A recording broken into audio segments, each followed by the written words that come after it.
নমস্কার সবাইকে বন্ধুরা, আজকে 25 জুন 2024 ইংরেজি আগরতলা দর্পণ পত্রিকায় উঠে আসা একটি বিশেষ গুরুত্বপূর্ণ হেডলাইনের বিস্তারিত আলোচনা কী দেওয়া হয়েছে সেটা এখন আমরা দেখব।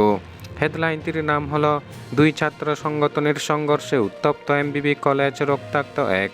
এখানে বলা হচ্ছে, কলেজের ভর্তি প্রক্রিয়াকে কেন্দ্র করে এবিভিপি ও টিএসএফ দুই ছাত্র সংগঠনের সংঘর্ষে উত্তপ্ত হয়ে উঠেছে এমবিবি কলেজ চত্বর। তাতে গুরুতর আহত হয়েছেন টিএসএফের ছাত্র কোরাং দেববর্মা। বর্তমানে সে আগরতলা জিবি হাসপাতালে চিকিৎসাধীন আছেন। ঘটনার বিবরণে টিএসএফের জৈনক ছাত্র জানিয়েছেন, মহারাজা বীর বিক্রম কলেজে ভর্তি প্রক্রিয়া চলছে। সেই ভর্তি প্রক্রিয়াকে কেন্দ্র করে এবিভিপি ও টিএসএফের ছাত্রদের মধ্যে মারপিট শুরু হয়েছিল। তাতে গুরুতর আহত হয়েছেন টিএসএফের এক ছাত্র কোরাং দেববর্মা।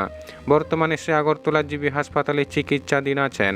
এই ঘটনার তীব্র নিন্দা জানিয়েছে টিএসএফ ছাত্র সংগঠন। পরিস্থিতি নিয়ন্ত্রণে আনতে ঘটনাস্থলে ছুটে গিয়েছে পুলিশ।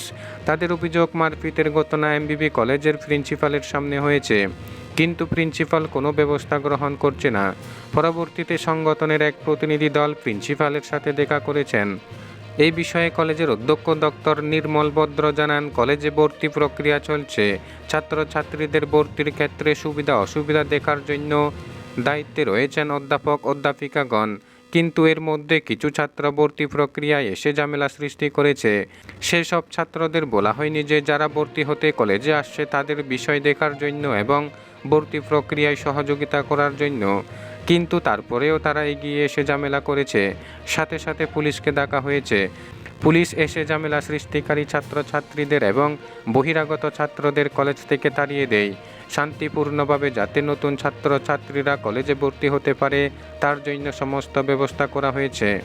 বন্ধুরা, খবর আপাতত এই পর্যন্ত। বাকি থাকা হেডলাইনগুলির বিস্তারিত আলোচনা পরবর্তী ভিডিওতে তুলে ধরা হবে। ধন্যবাদ সবাইকে ভিডিওটি দেখার জন্য।